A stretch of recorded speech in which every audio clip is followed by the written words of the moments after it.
প্রিয় শিক্ষার্থী বন্ধুরা, আজকে আমরা অষ্টম শ্রেণীর গণিত বিষয়ে পাটিগণিত পাঠের চতুর্থ অধ্যায় ক্ষুদ্র সঞ্চয় ভবিষ্যৎ গড়ি। এই অধ্যায়ের আমরা সমস্ত অঙ্ক আস্তে আস্তে পর্যায়ক্রমে দেখব, পার্ট বাই পার্ট।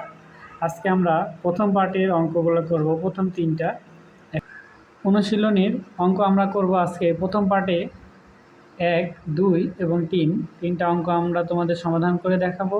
খুব সহজে আমরা সমাধান করতে পারি, এটা আমরা দেখব। এখন দেখো আমরা এটা সমাধান করব কত সহজে। এখানে আমাদের প্রথমে অনুশীলনীর 1 নং অঙ্ক। 1 নংয়ে আমাদের প্রথমবারে আমরা এই অঙ্কগুলোতে দেওয়া আছে, পার্টটা আগে আলাদা করে নিব। দেওয়া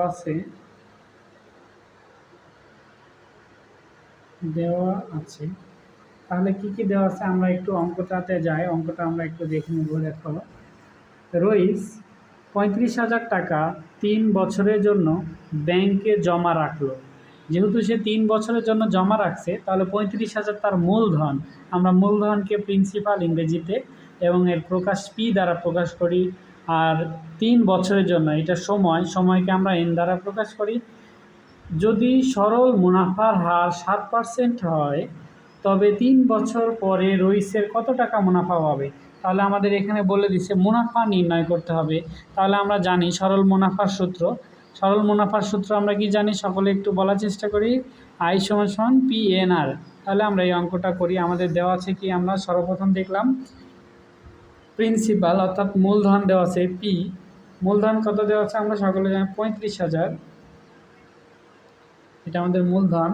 তারপরে দেওয়া আছে আমাদের এইখানে, দেখো সবাই, এন অর্থাৎ সময় দেওয়া আছে কত বছরের জন্য রাখছি, 3 বছরের জন্য।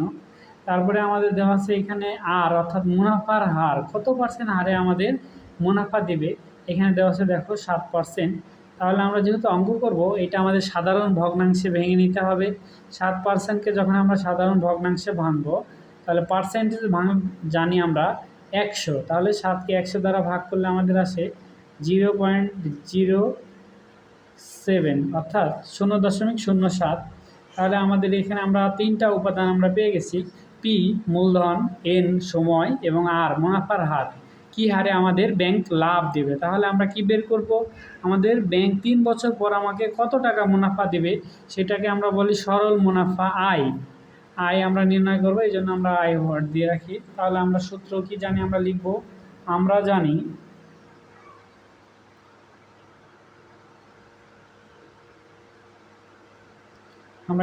সকলে, আমরা আই ইকুয়াল PNR। তাহলে PNR এর মান আমরা বসাবো। পি হচ্ছে 35,000 ইন্টু এন 3 বছর আর 0.07। তাহলে এটা আমরা সকলে একটু ক্যালকুলেশন করে নেই। ক্যালকুলেশন করে দেখো, আমরা ক্যালকুলেশন করে দেখি, এখানে আসে 7,350 টাকা। তাহলে আমরা 3 বছর পর 35,000 টাকা ব্যাংকে রেখে 7,350 টাকা সরল মুনাফা, এটা আমরা লাভ পাবো। তাহলে দেখো আমাদের অঙ্কটা খুব সহজে সমাধান হয়ে গেল। এখন আমরা দেখব তোমাদের পাঠ্য বইয়ের 2 নং অঙ্ক। দেখো আমরা প্রশ্নটা আবার একটু পড়ে নেই। এখানে বলছে, দেখো, জেবিন তার বন্ধুর সঙ্গে ব্যবসার শেয়ার থেকে 6 মাসে 23,000 টাকা মুনাফা পেল। তাহলে এটা আমরা কি পাইছি, এটা মুনাফা 6 মাস, এটা এন সময় এবং মুনাফার হার অর্থাৎ আমাদের কি হারে লাভ দেবে সেটা আমরা জানি 8%। তাহলে আমরা দেওয়া আছে কি কি, এগুলো আমরা একটু লিখে নেই। 2 নম্বরে দেওয়া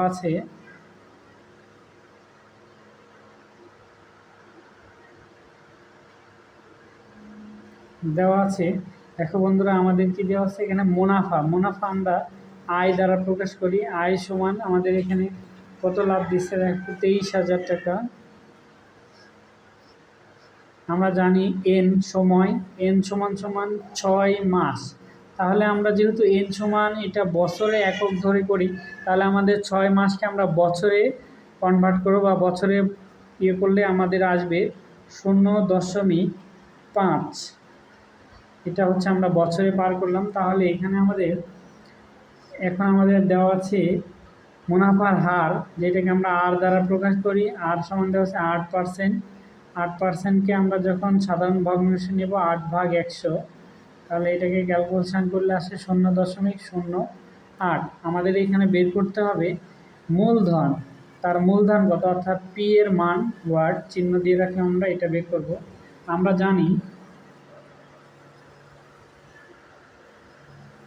আমরা জানি সূত্র আমরা লিখলাম আই সমান পি এন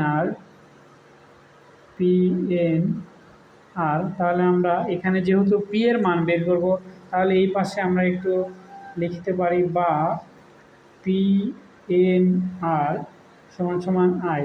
দেখো বন্ধুরা, এখানে আমরা শুধু দিক চেঞ্জ করছি, বাম পক্ষকে ডান পক্ষ এবং ডান পক্ষকে বাম পক্ষে নিয়ে গেছি আমরা। দেখো, তাহলে আমরা যেহেতু পি এর মান বের করব, পি কে রেখে এন আরকে আমরা পার করে দেব। তাহলে পি এর সঙ্গে এন আর গুণ আছে, অপোজিট পক্ষে নিয়ে গেলে আমাদের এটা ভাগ হয়ে যাবে। তাহলে এন আর আমাদের ভাগ হয়ে গেল। এখন আয়ের মান 23,000, 1 2 23,000 ভাগ, দেখো এখানে আমাদের এন এর মান আছে 0.5 গুণন আর এর মান আসবে 0.08। তাহলে ক্যালকুলেশন করলে এখানে দেখো বন্ধুরা আমাদের আসে 5,75,000 টাকা।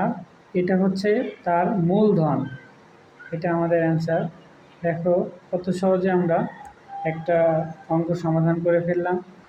এখন আমরা অনুশীলনীর 3 নম্বর অঙ্কটা একটু পড়ে নিয়ে দেখো বন্ধুরা, শিমুল 80,000 টাকা কোনো ব্যবসায় খাটিয়ে 2 বছরে 1,75,000 টাকা মুনাফা পেল। শিমুলের শতকরা কত টাকা মুনাফা পেল? এখন দেখো বন্ধুরা, শিমুল, আমরা ভাবি আমাদের একটা বন্ধুর নাম মনে করি, সে ব্যবসা করতেছে 80,000 টাকা নিয়ে। সে কত বছর ব্যবসা করছে? 2 বছর। সে 2 বছর ব্যবসা করে তার লাভ আসছে 1,75,000 টাকা, অর্থাৎ এটা আমরা মুনাফা। এখন আমরা এটাকে নতুন ভাষায় মুনাফা বলি, কিন্তু এটাকে লাভও বলা হয়। সে পাইছে 1,75,000 টাকা। এখন সে কত পার্সেন্ট মুনাফা হারে 1,75,000 টাকা পাইছে সেটা আমাদের বের করতে বলছে। তাহলে আমরা অঙ্কে চলে যাই। দেখো বন্ধুরা, 3 নম্বর অঙ্ক কি দেওয়া আছে আমরা লিখে ফেলি একটু। দেওয়া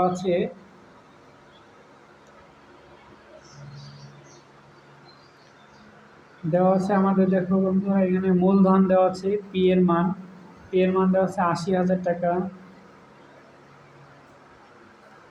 তারপরে বন্ধুরা দেখো, এখানে আমাদের দেওয়া আছে এন সময়, কত সময় সে ব্যবসা করছে? 2 বছর। তারপরে দেওয়া আছে আমাদের মুনাফা, সে কত লাভ পাইলো? এখানে দেখো বন্ধুরা আমাদের 1,75,000 টাকা। এখন আমাদের বের করতে হবে আর কত পার্সেন্ট লাভে সে 1,75,000 টাকা পাইলো, এটা আমরা এখন বের করব।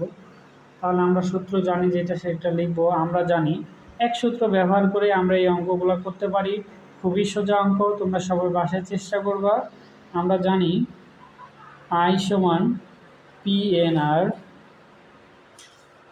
তাহলে আমাদের দেখো বন্ধুরা, এখানে আমরা আর এর মান বের করব। ঠিক সেইভাবে বাম পক্ষকে আমরা ডান পক্ষকে বাম পক্ষে স্থানান্তর করে নেব। পি এন আর সমান সমান আই। তাহলে আমরা আর এর মান বের করব। আর রেখে পি এন যদি অপোজিটে পার করে দেই, তাহলে দেখো বন্ধু এখানে পি এন গুণ আছে, এপারে আসলে ভাগ হয়ে যাবে। তাহলে আয়ের মান 1,75,000 টাকা। এখানে পি এর মান 80,000 টাকা।